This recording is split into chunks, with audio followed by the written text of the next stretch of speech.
Здравейте, казвам се Нетко Пашамов, основател съм на фирма Netstar от 1996 година, която на 11 януари 2026 година ще навърши 30 години. През този период сме се занимали само с енергийни решения, по-точно с запазване на енергията, а от 2010 година се занимавам с фотоволтаици, като 2009 и 2010 година завърших в Германия Solar Expert обучение, а 2011 година завърших в Германия за преподавател на специалисти по соларна техника. Първоначално започнахме с проектиране само на фотоволтични проекти, последствие от 2012 година и пълна реализация.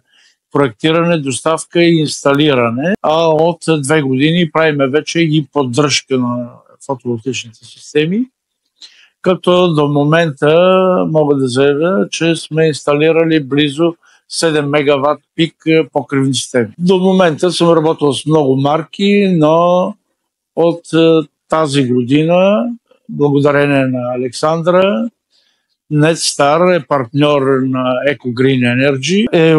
Е партньор и официален представител на EcoGreen Energy за България, за което аз съм изключително благодарен и че имам тази възможност днес да посетя фабриката, както и да видя отблизо цялото производство и съответно, че се спазва изключително точно производството като сертифициране и съответствие на качеството, което ни дава гаранция на нас самите, в последствие на нашите клиенти, да бъдат спокойни, че продукцията, която се произвежда, е изключително качествена. Днеска това, което видях, ми дава тази увереност и желание да работиме за налагане на марката EcoGreen Energy в България,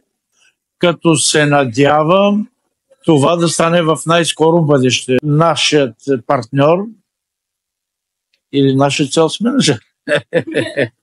Добре.